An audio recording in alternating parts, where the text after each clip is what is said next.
السلام عليكم ورحمة الله وبركاته. أهلا وسهلا بكم حبايبي في قناة منوعات دودي. هنقدم النهاردة مع بعض الفطير المشلتت الفلاحي بطريقة جميلة جدا بطريقتنا في الفلاحين. هنشوف مع بعض عملناه ازاي. صلوا على الحبيب عليه أفضل الصلاة والسلام، وما تنسوش ذكر الله سبحان الله وبحمده سبحان الله العظيم. تعالوا حبايبي نشوف مع بعض عملناه ازاي.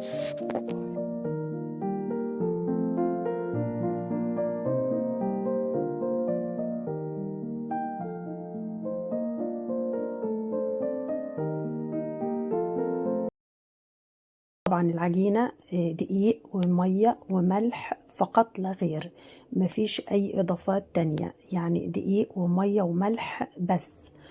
طبعا هنعجن بالكمية اللي احنا عايزينها.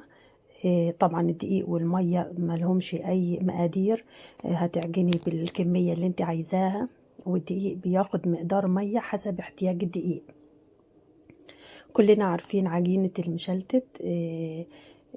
هنقطعها مع بعض قطع حسب الحجم، ونسيبها ترتاح على قليل من الدقيق، وهنسيبها ترتاح. بعد كده هنبدأ نفردها بالشكل اللي انتوا شايفينه ده. الأخت فردتها بإيديها بدون فرادة، بإيديها فردتها وفردت معاها كويس جدا لأن العجينة كانت مرتاحة وجميلة. وبعد كده هتدهنها بالسمنة زي ما انتوا شايفين كده.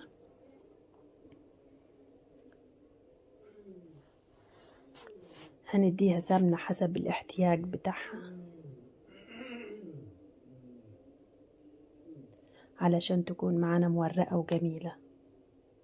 وهنطبقها مربع زي ما هي طبقتها مستطيل بالشكل ده، او ممكن نطبقها على شكل دايرة برضو عادي، مفيش مشاكل، الشكل اللي انت عايزاه. شايفين بتفرد ازاي؟ شايفين طريقة الفرد سهلة وبسيطة معاها ازاي، لان هي متعودة طبعا على كده.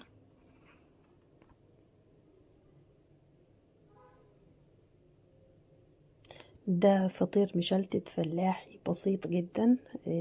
روحت البلد وشفتهم طبعا وهما بيفردوا بالطريقة دي، فصممت اصور ووريكم بيعملوه ازاي بطريقة بسيطة جدا ومورق وجميل.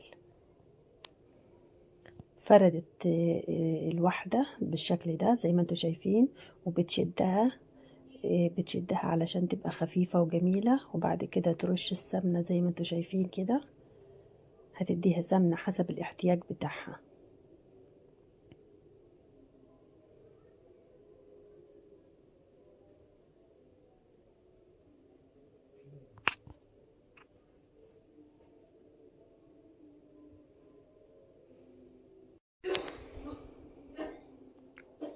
فردت كمان معانا اهو واحدة جديدة، شايفين فردتها ازاي؟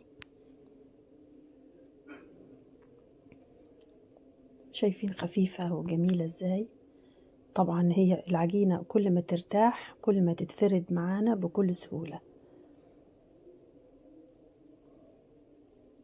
بترشي لها السمنة اهو، بعد كده تبدأ تطبقها،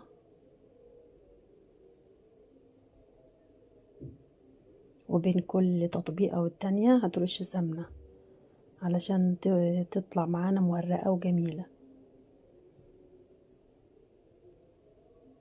اهي لميتها اهي على شكل دايرة، بس هتبدأ تفرد واحدة ورا التانية لحد ما تخلص كل الكمية اللي قدامها دي بنفس الطريقة.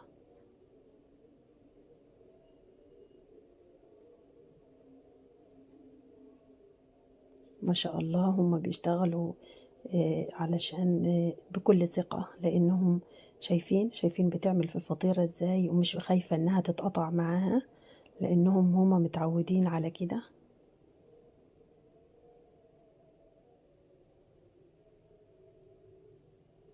شايفين العجينة خفيفة ازاي؟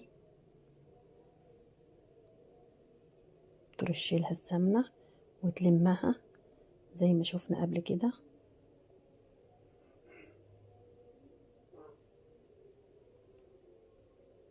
لحد ما نخلص كل الكمية اللي قدامها دي. هنا هتبدأ تحطه في الفرن بقى. سخنت الفرن، شغلت الفرن قبل ما ترص فيها الفطير بمسافة كده علشان تسخن معانا، وهتبدأ تدخل واحدة ورا التانية علشان تسوي.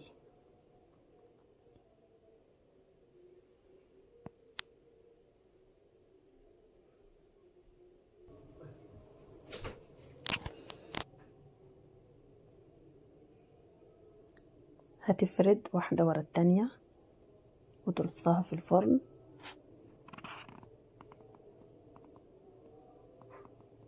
شايفين بترص بإيدها، يعني شايفين بإيديها، مش خايفة من النار.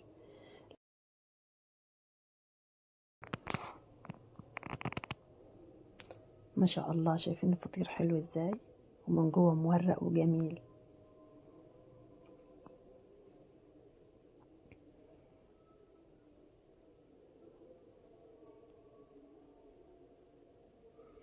ما شاء الله.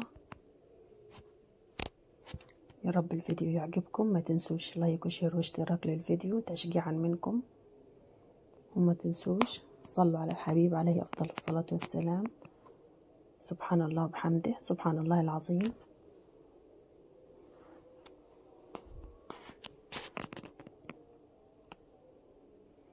الفطير شكله جميل جدا، والكاميرا ظلماه لأن شكله أجمل من كده بكتير.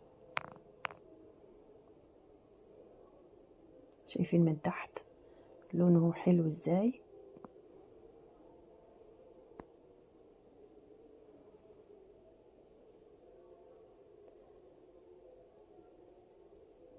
هتسوي كل الكمية بنفس الطريقة.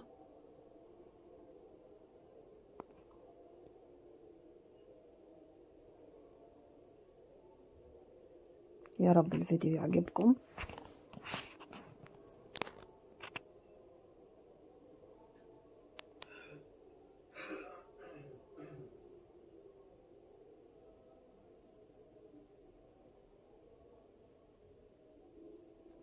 أحلى فطير مشلتت سريع، وبتفرده بإيديها بدون فرادة.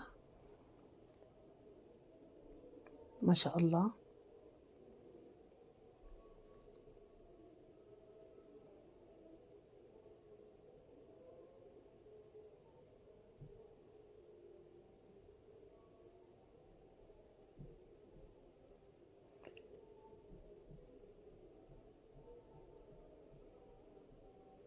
هنسيبه يبرد شوية، وبعد كده بتدهنه سمنة علشان تقدمه.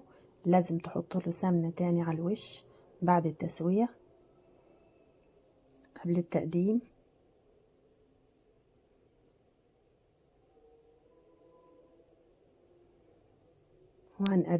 هنقدم معاه عسل اسود او عسل ابيض وجبنة قديمة. يا رب يكون الفيديو عجبكم. ما تنسوش لايك وشير واشتراك للفيديو تشجيعا منكم. شكرا حبايبي لمتابعتكم الجميلة، والسلام عليكم ورحمة الله وبركاته.